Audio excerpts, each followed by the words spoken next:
Knole has significant collections, rare and precious portraits by well-known artists, Van Dyck, Holbein, Reynolds, and by the National Trust at Knole commissioning Denise Watson of Delicarta to create paper sculptures, mannequins. It's a way of us bringing those collections to life. So I came to Knole and couldn't help but just being absolutely amazed at the grandeur of the place, at the sense of history, and to tell the story of Knole through its costume, through its key characters.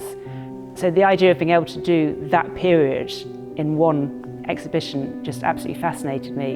And then looking at the portraits for Henry VIII, Holbein, James II done as well. It was just an amazing opportunity, something I'm really looking forward to. Too often visitors, completely overwhelmed by the interiors at Knole, just walk past lines of portraits, faces that don't come to life.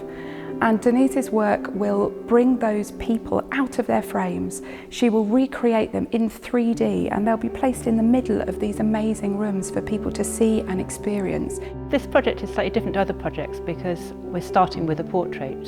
And what I'm looking to do with a portrait is not accurately and faithfully represent what's on there, but to take, for me, the essence of it and create it in paper. Henry VIII presents many challenges because he's obviously he's a king, it's very elaborate. He's also got a very different silhouette.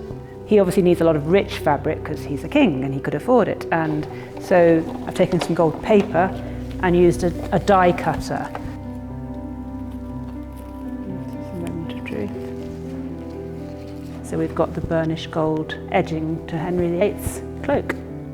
It's very much an evolving process. I'm playing with paper, I'm playing with pattern, paint, stencils, and seeing what works. And sometimes they're very difficult births. Sometimes it happens immediately, but that's the joy of it, really.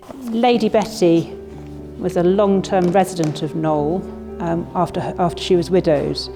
And we're actually going to put this mannequin in her bedroom that she occupied. Her dress is very elaborate in terms of pattern, so even working out the size of the pattern and the pattern repeat.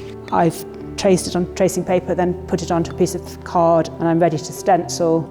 Just the use of the gold marker pen around the outside will give it a little bit of shine.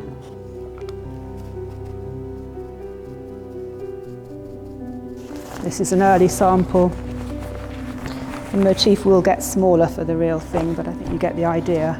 Fashion and history are intertwined, and clothing and history are intertwined. An example we've got here is with the Mary Curzon portrait. You can see she's wearing a farthingale, which had actually gone out of fashion by this period, but Queen Anne at court loved farthingales and insisted that they were worn. So we've got royals setting fashion in a fairly draconian way. So here, standing in the Great Hall, it's where the visitors are first going to encounter the mannequins. And so it's a privilege to be able to take the costume and bring it to life, put those people back in the house where they once walked. You'll get to see the backs of dresses, doublets in their full glory and not just in a 2D format.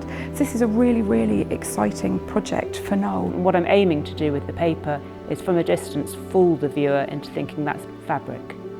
And that's part of the artifice. It's sort of very ephemeral, which again goes alongside what fashion is really.